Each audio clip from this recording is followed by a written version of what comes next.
മണിപ്പൂർ കലാപ വിഷയത്തിൽ റിപ്പോർട്ട് തേടി സുപ്രീംകോടതി. കത്തി നശിച്ചതും കൊള്ളയടിച്ചതുമായ കെട്ടിടങ്ങളുടെ വിശദാംശങ്ങളും നിയമലംഘകർക്കെതിരെ സ്വീകരിച്ച നടപടികളും വിശദീകരിക്കണം. ചീഫ് ജസ്റ്റിസ് സഞ്ജീവ് ഖന്നയും ജസ്റ്റിസ് സഞ്ജയ് കുമാറും അടങ്ങുന്ന ബെഞ്ചിന്റേതാണ് നിർദ്ദേശം. ഷപ്ന സിയാദ് ചേരുന്നു ലീഗൽ ഡെസ്കിൽ നിന്നും. ഷപ്ന, മുമ്പ് പലപ്പോഴും സുപ്രീംകോടതി മണിപ്പൂർ വിഷയത്തിൽ ശക്തമായി ഇടപെടുന്നത് കണ്ടിട്ടുണ്ട്. ഇപ്പോൾ അടുത്തിടെ ഉണ്ടായിട്ടുള്ള കലാപങ്ങളിൽ, സംഘർഷങ്ങളിൽ സുപ്രീംകോടതി റിപ്പോർട്ട് ആവശ്യപ്പെട്ടിരിക്കുന്നു. അത് എത്ര ദിവസത്തിനകം ഹാജരാക്കണം എന്നാണ് പറഞ്ഞിരിക്കുന്നത്? എപ്പോഴായിരിക്കും ഈ റിപ്പോർട്ട് പരിഗണിക്കുക സുപ്രീംകോടതി?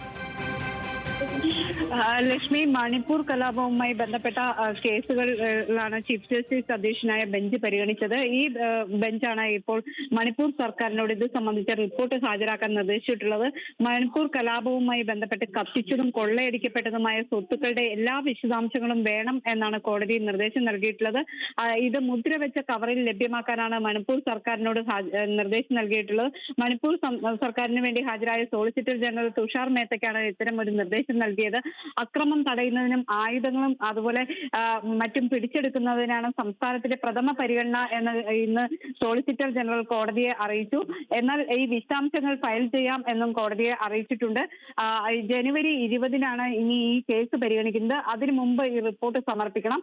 അതോടൊപ്പം തന്നെ ഈ സംസ്ഥാനത്തിന്റെ പുനരധിവാസം നിരീക്ഷിക്കാൻ സുപ്രീംകോടതി നിയോഗിച്ച ജസ്റ്റിസ് ഗീതാ മിത്തൽ സമിതിയുടെ റിപ്പോർട്ട്, അതായത് 34ഓളം റിപ്പോർട്ട് ഇന്ന് കൈമാറിയിരുന്നു.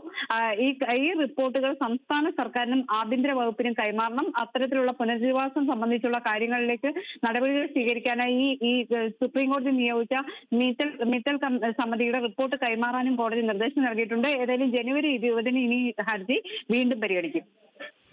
ഷപ്ന സിയാദാണ് ലീഗൽ ഡെസ്കിൽ നിന്നും വിവരങ്ങൾ പങ്കുവച്ചത്.